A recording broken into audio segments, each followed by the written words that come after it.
I'm Susie with Miles in the Woods, and just like a lot of you guys, over the last few years I've really worked hard to increase our garden so that the majority of the produce that we eat, we grow. During the summer we eat a lot of fresh stuff, but in the winter I work really hard to preserve our food in jars. But with the increase of our garden yield, we also really needed to increase the storage capacity for all of our jars. I built a bookshelf and filled up our pantry, and then we had to get more creative, and so I built a bench to sit beside our kitchen table that is customized to hold canning jars, and we have loved it. It holds a ton, and so I thought it would be a good project to share with you guys. So after I had the idea, I drew it up on the computer and fortunately have a CNC router, so I was able to cut out all the parts with extreme accuracy on the router, even including these adorable little flower details in a piece of cedar. After I used the router, I cut everything else out with the miter saw and got to the pocket holder. It's a pocket hole. This is the top or the seat of the bench. Here I'm just using some glue to edge glue, and I'm pocket holing the bench top together. Um, this project I really committed to try to use everything from my shop, so it's not necessarily scraps, but it's everything that I already owned. I wanted to build it on the cheap. Here I'm taking a hand router and just putting a round edge on each of the trim pieces so that they have just a really nice seamless feel and to make it smooth on the hands. After I did that, I took all of the pieces over to the pocket holder and pocket holed everything all at once so that assembly would be easy. So I did the trim pieces and the pieces of the carcass. So with everything pocket holed, assembling the carcass was really easy. I used my huge bench and just sort of held everything up and glued and screwed it all together. So this is the base of the carcass with the two sides, and it's just going together super easy.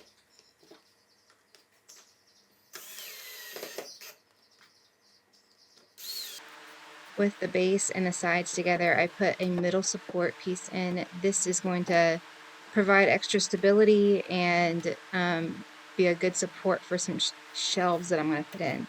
I really wanted it to open from the front so that I could have sort of a bookcase in there.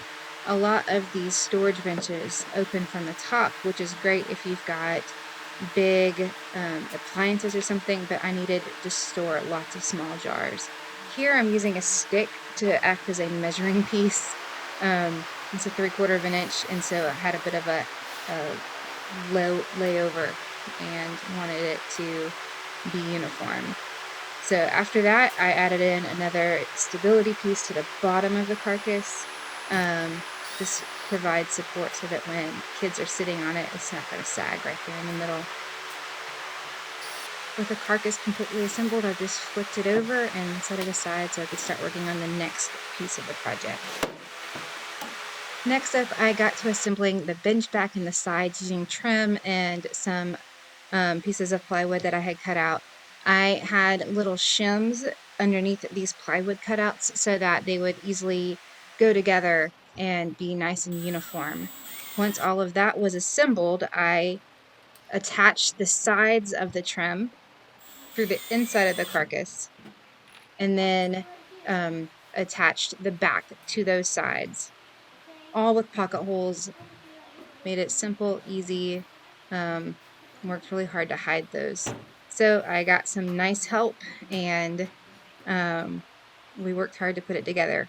So once that was all assembled, it had to be tried out. So the kids climbed up and gave it a good sit just to make sure that it was nice and sturdy. Next up, I used these two blocks that are just over 7 inches tall, the perfect size for quart-size mason jars to hold the shelf just while I screwed it in with pocket holes.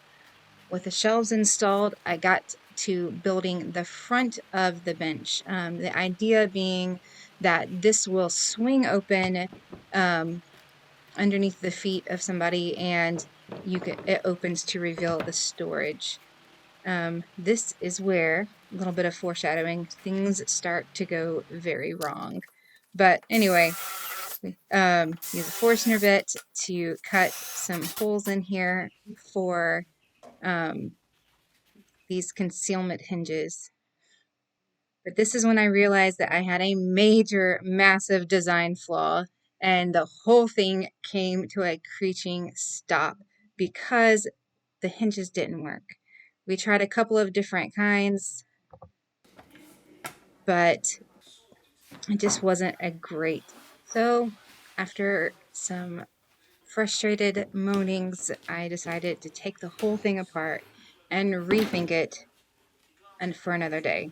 So here I am disassembling all of the work that we did and just praying that the glue didn't do much tear out, which wonderfully it didn't. I settled on a new design with sliding doors, which I love so much better. So I used my handy dandy CNC router to cut 2 trenches into both the top and into the base, because we're going to have a sliding door, so I don't need any concealment hinges. It's such a much better and more elegant design.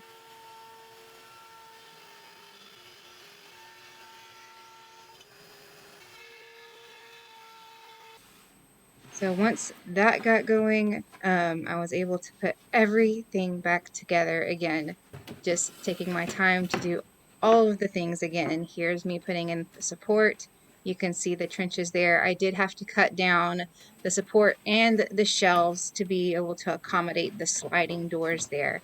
But once again, we're adding the shelves back in using the wooden blocks to hold it while I screw it in.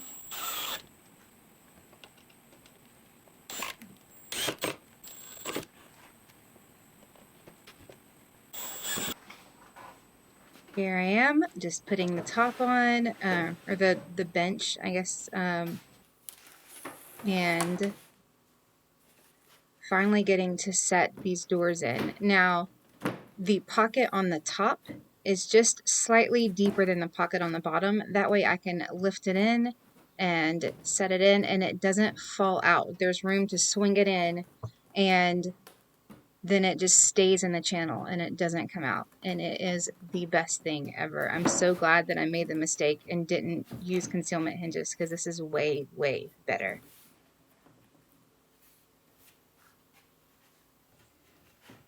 Now I'm using the reassembled trim that I had, and I'm just gonna nail it on using some pin nails. It's not structural. It's gonna be, it's just there to sort of hide all of the workings of the sliding doors and make it look a little bit more pretty.